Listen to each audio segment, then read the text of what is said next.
Bienvenue à cette deuxième partie sur les coûts logistiques et la création de valeur.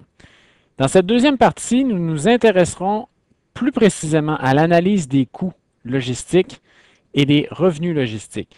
Dans la première partie, il était question de la nature, donc coût fixe, coût variable, coût marginal, économie d'échelle. Ici, on va vraiment analyser le genre de coûts qu'on a en logistique. Premièrement, les coûts stratégiques, donc les installations et les équipements qui se traduisent en investissement, en location, en taxes et impôts, notamment impôts fonciers.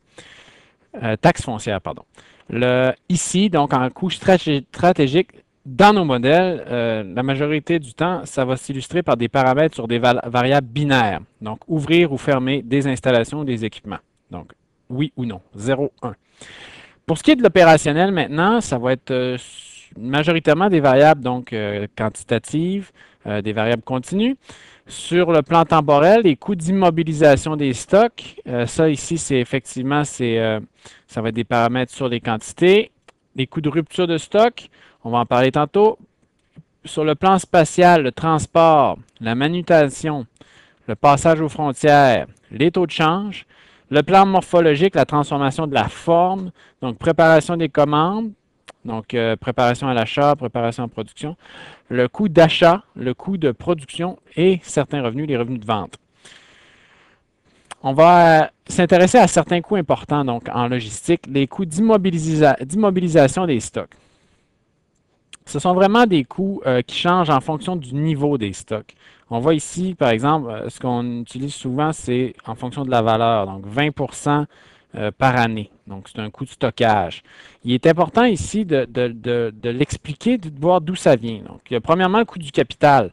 Admettons, c'est un petit peu plus que les taux d'intérêt de base. Là. Mettons que c'est 8 dépendamment de 6, 7, 12. Si vous êtes un excellent financier, ça pourrait être plus.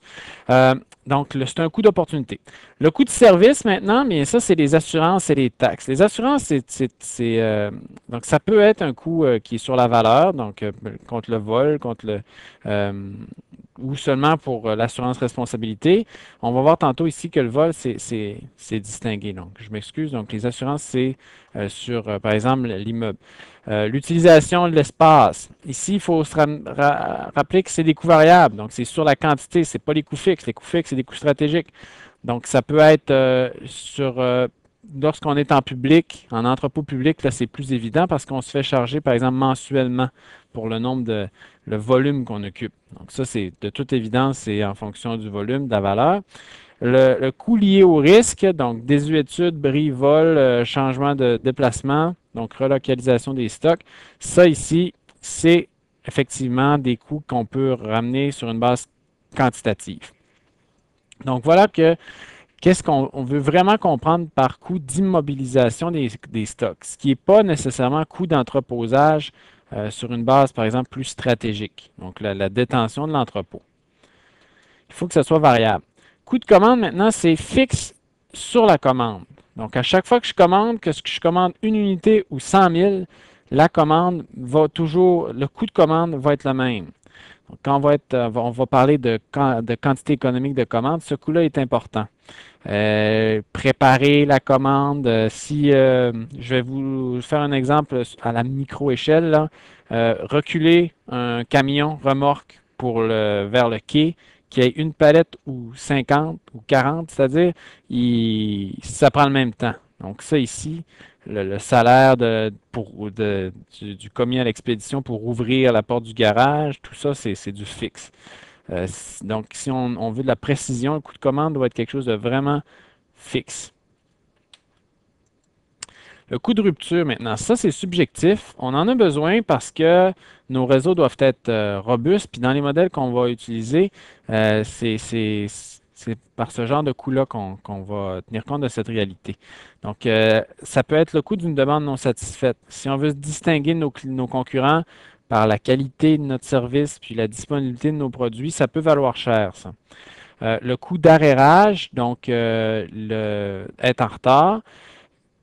Donc, il faut que je vais satisfaire la demande, mais avec un retard. Et les mesures d'urgence, c'est que la demande va être satisfaite à temps, donc ce n'est pas une demande non satisfaite, sauf que je vais avoir payé, par exemple, FedEx au lieu de prendre un transporteur LTL. normalement dans mes commandes régulières. Donc, c'est un coût, en anglais, on dit expedite, donc c'est faire très vite. Peut-être même qu'il va falloir que je lance une production de façon urgente. La demande va être satisfaite, mais moi, ça va m'avoir coûté quelque chose. Les coûts de transport. Ce qui nous intéresse dans les coûts de transport, notamment en routier, c'est les weight break, les points de bris dans le poids. Ici, pour une livre, ici, on a un coût, CWT, ça veut dire 100 livres. Donc, pour une livre, ça me coûterait 69 cents. C'est un peu aberrant parce qu'en routier, on nous chargerait un coût fixe de cueillette, là. Puis une livre, si on l'envoie par FedEx, c'est pas 69 cents. Mais on va voir ici comment que il s'agit de simplement faire varier ici. Bon, 282 à 283. Et effectivement, les transporteurs, leur structure de coût est faite que ça revient moins cher. Les transporteurs, c'est pas comme ça qu'ils vont faire, c'est que si on s'approche, ils vont vraiment niveler ici. Donc, ce qu'on observe quand même, même s'il y a des nivellements, c'est vraiment une belle fonction exponentielle ici. OK. Donc, en routier, ça arrive, c'est la base des coûts est comme ça. Voilà, on va enchaîner tout de suite avec la comptabilité par activité. C'est une méthode pour attribuer les frais généraux de fabrication aux objets de coût, aux produits. Donc, on part des états financiers et au lieu de les attribuer directement aux produits, on passe par les activités.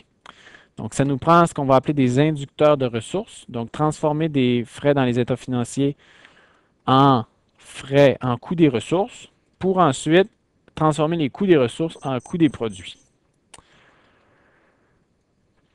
Un petit mot sur la comptabilité par activité. Donc, ce que je viens de dire là, en texte, donc c'est on assigne à des activités en se basant sur l'utilisation des ressources par ces activités et assigne des coûts à des objets, les produits, en se basant sur l'utilisation que font ces objets des activités. Donc, on répartit les frais généraux entre les produits. Sinon, on a des états financiers avec des frais généraux qui ne sont pas en fait des frais fixes. Souvent, les frais généraux regroupent des coûts directs variables. Donc, on revient avec la première étape et la deuxième, c'est que ça nous prend des ressources et des activités. Par exemple, on va utiliser un état financier de 1 900 en frais généraux. C'est des salaires, la dépréciation des équipements, coût des installations. Donc ici, on a 1 900. Et étant donné qu'on est dans un centre de distribution, on va dire qu'on a 4 activités: réception, inspection, entreposage, expédition. Donc on reçoit, on inspecte, on entrepose et on expédie. 1 900 $. La première chose, c'est de voir comment que ces ressources sont consommées par les activités. Ça nous prend des inducteurs de ressources, des resource drivers. Salaire et bénéfices, c'est en fait du temps plein travailleur, des heures travaillées. Dépréciation des équipements, c'est ce qui est utilisé directement par les activités. Et le coût des installations, on va dire que c'est du pied carré. Donc là, on a un entrepôt, on a un édifice, et les pieds carrés utilisés par chaque activité vont permettre d'attribuer le coût de l'édifice aux activités. Et c'est ce qu'on fait. Donc, ici, chaque activité, réception, expédition, entreposage, puis chaque ressource. Donc, les salaires, le 1 000 $ en salaire est réparti en fonction des employés, les équivalents temps plein. Le coût d'installation en fonction du pied carré est attribué. Donc, le 500 est attribué comme ça. Vous voyez que la somme des activités donne toujours le coût de la ressource étudiée. Dépréciation des équipements, on avait dit que c'était du direct. Donc, le 400 $ est réparti comme ça entre les activités, ce qui fait que le total d'utilisation des activités, réception, inspection, entreposage, expédition, coûte 1 900 $. Donc, le même 1 900 du début est maintenant transformé vers des activités. Ce n'est plus des ressources. Et la prochaine étape, c'est de transformer ce 1 900-là d'activités en 1 900 de produits. Donc, ça nous prend des produits, les objets de coût. Ici, on a un exemple, le papier, le canage, produits beauté. Et voir comment on va transformer les coûts des activités en coûts par produit. La réception, nombre de transactions. L'inspection, niveau de complexité du produit. Entreposage, nombre de palettes entreposées. Expédition, nombre de caisses expédiées. On attribue ensuite les coûts des activités. L'activité réception qui avait coûté pas 1400, 400 $.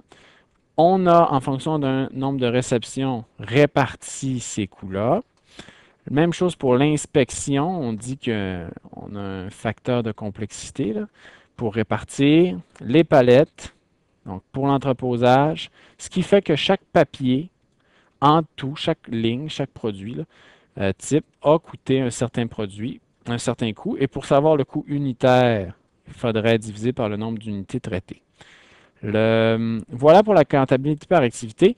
Voyez que cette comptabilité par activité permettrait d'ajouter beaucoup de précision dans une usine. Voir vraiment chaque poste de travail, chaque activité, combien que ça coûterait, ça nous donnerait un coût linéaire. C'est très bon en comptabilité. Le danger en logistique, c'est de ne pas capturer les fameuses économies d'échelle, ces belles courbes AX expose en B, qui nous permettraient de voir les économies d'échelle. Donc, la comptabilité par activité, oui, c'est mieux que les frais généraux. Maintenant, il faut quand même étudier les coûts pour les phénomènes pour aller chercher les économies d'échelle. On se revoit à la prochaine partie de la présentation de cette semaine.